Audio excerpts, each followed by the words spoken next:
Hello everyone, welcome to my channel Sharmistha's happy লাইফে সবাইকে welcome জানিয়ে আজকের ভিডিওটা শুরু করছি। আজকে হলো বুধবার, এখন বাজে সকাল 9টা। তো 9টার সময় ভিডিওটা শুরু করলাম। তো ঘুম থেকে ওঠার পর মেয়ের জন্য টিফিন রেডি করেছি। তারপরে মেয়ে যাবে স্কুলে, ও ড্রেস পরে নিয়েছে, চুলও বেঁধে ফেলেছে। 9টা 10 যে সময় বাজবে তখন নিচে চলে যাব, ওর বাস আসবে 9:15টার দিকে। তো এখন আমার মেয়ে ব্যাগ ট্যাগ নিয়ে রেডি হয়ে গেছে, এখন যাবে স্কুলে। স্কুলের বাস আসার টাইম হয়ে গেছে, সঙ্গে আমিও যাব রোজকার দিনের মতো। তো fan tan light tight of করে নিয়েছে, এখন আমরা যাচ্ছি। আমি আর আমার শাশুড়ি তো রোজই যাই মেয়েকে বাসে উঠিয়ে দিয়ে। তো আপনাদের সঙ্গে আবার এসে পরে আবার দেখা হচ্ছে। আমার উলনাটা খুঁজে পাচ্ছি না, কোথায় জানি রেখেছি, আমি ঠিক বলতে পারছি না। তো এসে পড়লাম ঘরে, মেয়েকে বাসে উঠিয়ে দিয়ে। তো এখন রোজ রোজ যা করি তাই করব। সকালে মানে এখন তো সকাল সকাল আমি স্নান করে একবারে পুজো টুজো দিয়ে তারপর রান্নাঘরে যাব, ব্রেকফাস্ট করব। এরকমই রোজ রোজ করি। আর আপনাদেরকে তো একটা কথা বলা হয়নি, কালকে আমার মামাকে ডিসচার্জ দিয়েছে। কালকে তো যাওয়া হয়নি, যাব আজকে দেখতে। তো আমার মা, আমি আর আমার মেয়ে যাবে, মানে যাব আমরা তিনজন। স্কুল থেকে আসার পর তারপর খাওয়া দাওয়া সারলে পরে তারপর চলে যাব আমার বাপের বাড়িতে। তারপরে ওইখান থেকে মামাকে দেখতে যাব। আজকে মেয়ের টিউশন নেই, বুধবার দিন মেয়ের টিউশন থাকে না, এই জন্য সুবিধা হয়েছে। আর অন্য বাকি দিন তো টিউশন থাকে, কি করে যাব, আর ও তো দেখতে চাইছে, তো এই জন্যেই আর কি। তো এখন গিয়ে স্নান টান করে পুজোটা দিয়ে তারপরে আবার আপনাদের সামনে আসছি। তো আবার আসলাম আপনাদের সামনে একটা কথা বলতে। আমার মা তো যে সময় আমার মামা অ্যাডমিট হয়েছে বা শুনেছে, আমরা তো সঙ্গে সঙ্গে বলিনি, 3-4 দিন পর মাকে জানিয়েছি। বাবাকে বলেছিলাম, তো মাও শুনে সাংঘাতিক কান্নাকাটি করছিল মামাকে দেখতে যাওয়ার জন্য। বা ভাই তো বুঝতেই পারছেন। তারপর আমরা না করেছি, বলেছি কি বাড়িতে আসলে পরে তুমি যাবে দেখতে। আমার মা তো নিজেও অসুস্থ, মানে খুবই অসুস্থ আমার মা। 2020-তে মাকেও অসুস্থতার কারণে আইএলএসে অ্যাডমিট করা হয়েছিল। মার শরীরে আর্থ্রাইটিস আছে, আর্থ্রাইটিসের কারণে হাত পা সব কিছু ফুলে গেছিলো, ইনফেকশন বেড়ে গেছিলো, শরীরে ডাব্লিউবিসি কাউন্ট অনেকটা ছিল। এই জন্য মাকে হাসপাতালে ভর্তি করিয়ে রাখা হয়েছিল 15-16 দিনের মতো। তারপর মা তো হাঁটতেই পারছিল না, একদম বিছানাতেই সব কিছু, মানে এত আর্থ্রাইটিসের এত যন্ত্রণা, এত ব্যথা, মানে কী বলবো। পরে আরেক সময় আপনাদের সঙ্গে কথা বলবো, এই জন্য মাকে সব কিছু বলি না, মাও টেনশন করে। এই ব্যাপারটা নিয়ে আরেকদিন বলবো আপনাদেরকে, আরেকটা ব্লগে বলবো। আপনারা যদি আমার মার অসুস্থতার মানে সব কিছু জানতে চান, তাহলে আমাকে অবশ্যই কমেন্ট করে বলবেন, সব কিছু ডিটেলসে বলবো কি হয়েছিল না কি হয়েছিল। তাহলে এখন আমি যাই, আমার বাদবাকি কাজগুলো করে আসি, পরে আবার আপনাদের সঙ্গে দেখা হচ্ছে। কেন কি এখন যদি মানে কথা বলি অনেকটা লেট হয়ে যাবে, এজন্য এখন আমি আমার কাজগুলো গিয়ে করি, তারপরে আবার আপনাদের সামনে আসছি। তো হ্যালো বন্ধুরা, এসে গেছি আবার আপনাদের সামনে। রান্নাবান্না করে নিয়েছি, আর ভাবলাম কি রান্নাবান্না করে শরীর একদম ঘেমে, একদম কি বলবো। আর রোদ নেই অনেক দিন যাবৎ, মানে রোদ উঠছে, বৃষ্টি হচ্ছে না। আজকে রোদ নেই, বৃষ্টি হচ্ছে অল্প স্বল্প, কিন্তু একটা ভ্যাপসা গরম আছে, একটু হাওয়াটাও কিছুই নেই।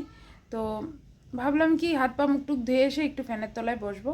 ওমা, এখানে বসেছি, দেখলাম কি হঠাৎ করে কারেন্ট চলে গেছে, একটু পর পর আসছে আবার যাচ্ছে, মানে শান্তি নেই, কোনো কারণেও শান্তি নেই। তো এখন বাজে 2:30, এখন খেয়ে ফেলবো, খাওয়া দাওয়া সেরে তারপর তো 4:30টার সময় মেয়ে আসবে, আপনাদেরকে তো বলেছি।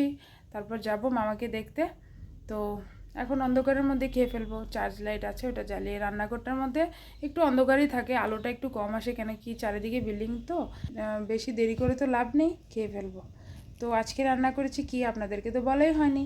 আজকে কাতলা মাছ এনেছিল শাশুড়ি, তো এখানে কাতলা মাছ রান্না করেছি আমার জন্য, আমার মেয়ের জন্য। আমার শাশুড়ি যদি খাবে আলু দিয়ে বেগুন দিয়ে। আর আমার হাজব্যান্ডের জন্য রান্না করেছি, আমি তো আলাদা আলাদা করে রান্না করি, কেন কি আমার শ্বশুর অসুস্থ, শ্বশুরের জন্য শাশুড়ি যা মানে খায় ওটাই রান্না করে। আর আমার হাজব্যান্ডের জন্য আমি রান্না করেছি ক্যাপসিকাম, একটা ঝিঙে দিয়েছি, আর একটা আলু দিয়েছি, আর একটু পেঁয়াজগুলো একটু বড় বড় করে কেটে একটা মাছের মাথার একটা হাফ, মাছ খেতে পারবে না, হাফটা দিয়ে একটু ঝোল ঝোল রান্না করেছি। আর বেগুন পোড়া দিয়েছিলাম, ছোট ছোট বেগুনই ছিল, ওইটা করেছি। আর মুগ ডাল তো আছে, ও খাবে। আর আমার জন্য আর আমার মেয়ের জন্য, আমার শাশুড়ির জন্য এই মাছের ঝোলটা, কাতলা মাছের ঝোলটা, আলু বেগুন দিয়ে ঝোল, আর পাট পাতার শাক, আর মুসুর ডাল তো আছেই। তো আমরা দই তো আছেই, লাস্টে দিয়ে যে দই খেতে চায় খাবে, আমি তো রোজই খাই। তো এটাই রান্না করেছি বাস। তো তাহলে আমি গিয়ে খেয়ে আসি, পরে আবার আপনাদের সঙ্গে দেখা হচ্ছে। তো অনেকক্ষণ পর আবার আপনাদের সামনে আসলাম। মেয়ে চলে এসেছে স্কুল থেকে, আমি হয়ে গেছি রেডি। মেয়ে এখন খাচ্ছে, মেয়ে এসে রেডি হয়ে যাবে। আমি ওর ড্রেস যা যা পরে যাবে সব কিছু নামিয়ে রেখে দিয়েছি। আমি অলমোস্ট রেডি, ও রেডি হয়ে গেলে তারপর বেরিয়ে যাব। এখানে অটো নিয়ে নিয়েছি, এখন যাচ্ছি, মাকে উঠাবো সামনে থেকে। আমাদের বাড়ির সামনে থেকে মাকে উঠিয়ে নিয়েছি, মানে অটোতে। মাকে আগে থেকেই বলেছি যে তুমি বাইরে এসে দাঁড়িয়ে থাকো, আমি একবারে ডাইরেক্ট অটোটা নিয়ে চলে এসেছি। মাও রাস্তার মধ্যে এসে দাঁড়িয়েছিল, মাকে ওখান থেকে ঠিক করে নিয়েছি। তো চা নিয়ে এসে পড়লো আমার মামা, এখন পুরোপুরি সুস্থ। আমার বোন, এই যে ও চা তো আমরা সবাই এসেছি এখানে বসে, এখন চা খাবো। তো আমরা চা খেয়ে নিই।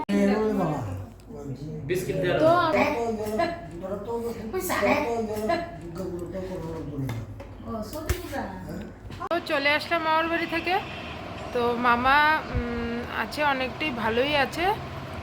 আর একটু তো ব্যথা হবেই, অল্প স্বল্প ব্যথা আছে, কিন্তু আগের তুলনায় অনেকটা বেটার। যাক, যা হয়েছে ভালোই হয়েছে, যা কপালে লেখা আছে সেটা তো হবেই। এখন তো সব কিছু সুস্থ, তাই। আর আমার মাও একটু দেখে, মানে কি বলবো, মামাকে তো অনেক দিন হয়েছে দেখছেও না, খালি শুনছে, দেখার জন্য ভীষণ ইয়ে করছিল। আর কপালে লেখা তো কেউ চেঞ্জ করতে পারে না, যেটা কপালে লেখা আছে সেটা তো হবেই। আর কিছু করার নেই, মামার কপালেও ছিল এই কষ্টটা ভোগ করা, তাই কষ্টটা ভোগ করলো। এখন তো সবার আশীর্বাদে, ঠাকুরের আশীর্বাদে এখন সুস্থ আছে, ভালো আছে, বাড়িতে এসছে। এখন ডাক্তার যেরকমভাবে বলেছে খাওয়ার জন্য সেরকমভাবে খাচ্ছে, এই আর কি। আবার বলেছে ডাক্তার 10 দিন পরে আবার রুটিন চেক আপে যেতে, তো 10 দিন পরে যাবে ইকো ইসিজি করে। তো এই আর কি। মারও অনেকটা ভালো লেগেছে মামাকে দেখে, মামাও আমাদের সঙ্গে ভালোভাবে কথা বলছিল। অল্প আগে যেরকম কি চাপা খেয়ে থাকতো, একটা ব্যথার মতো ছিল, সেটা আর নেই, অনেকটাই বেটার এখন। তো আজকের ব্লগটা আমি এখানেই রাখছি, নতুন একটা ব্লগ নিয়ে খুব তাড়াতাড়ি আবার আপনাদের সঙ্গে দেখা হচ্ছে। ততক্ষণের জন্য ভালো থাকবেন সবাই, বাই বাই, গুড নাইট।